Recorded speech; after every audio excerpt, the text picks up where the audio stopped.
This is an overview of the 10 different alien empires that you can find in the Victory by Any Means core rules. First up is the Brindaki League. They are the supply and trade specialists.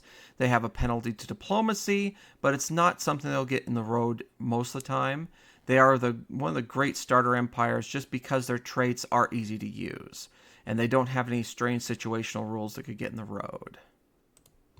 The Graal Star Kingdoms are interesting because they have the fast drive system trait, which gives all their ships an additional movement advantage and allows them to retreat more easily.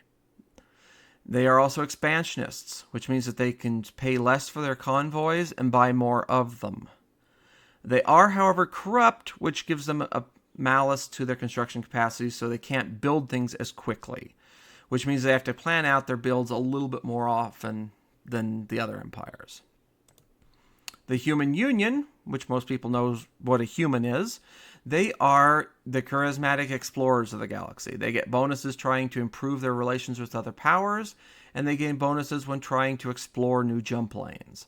This makes them an early game juggernaut, mainly because they can explore more quickly, they get half price on jump lane upgrades, they can get to most of the map explored a lot more quickly than everyone else, and if they run into any independent systems, they have a lot better chance of improving relations with them and potentially even annexing them.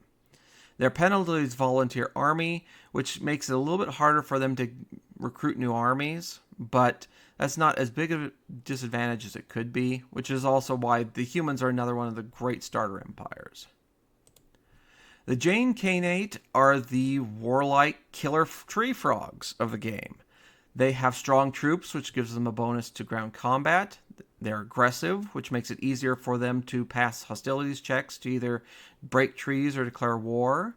They are poor spies, however, which means that they have problems conducting covert actions.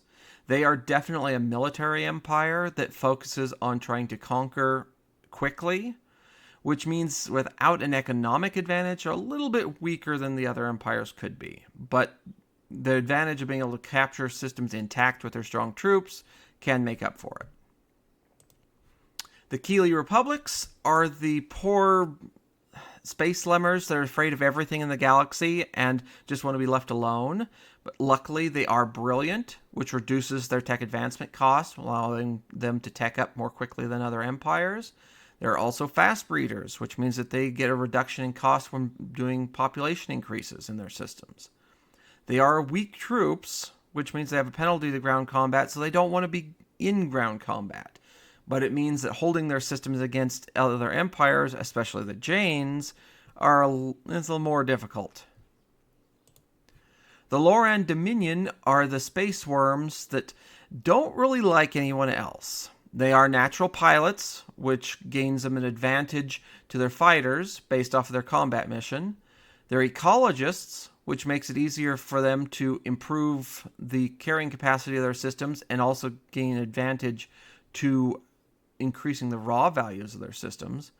And as mentioned, they are xenophobic, which means that they have a harder time signing treaties with other empires and have a blanket chance of just automatically rejecting any offers that are made to them.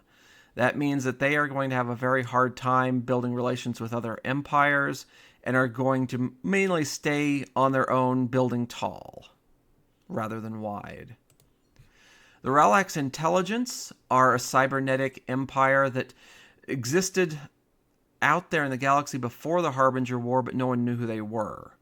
They are industrious, gaining an advantage of construction capacity, which allows them to build more. They're enigmatic, which makes it harder to spy on their systems, but they are disorganized and they gain a penalty to combat, in space combat, which means that they are almost never going to get maximum damage, and they're going to have a lot harder time getting good hits in on the enemy.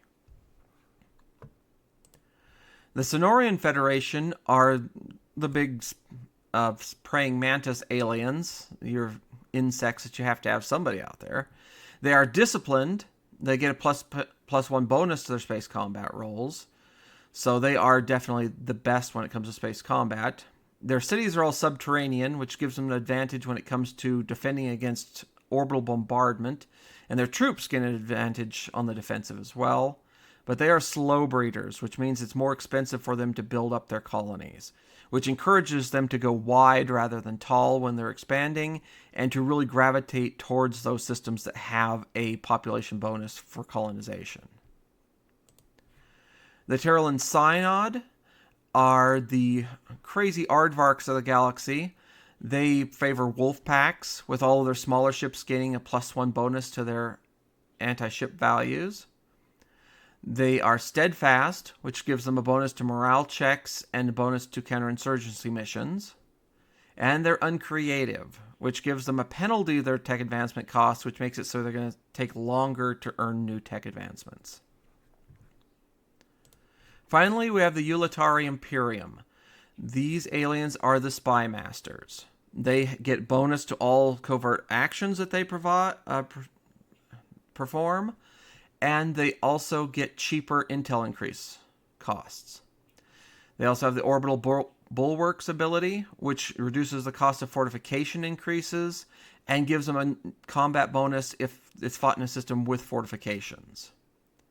Unfortunately, they are quarrelsome, which means that they have a penalty to their morale checks and counterinsurgency missions, which means it's going to be harder for them to get morale back under control, especially after invading alien systems.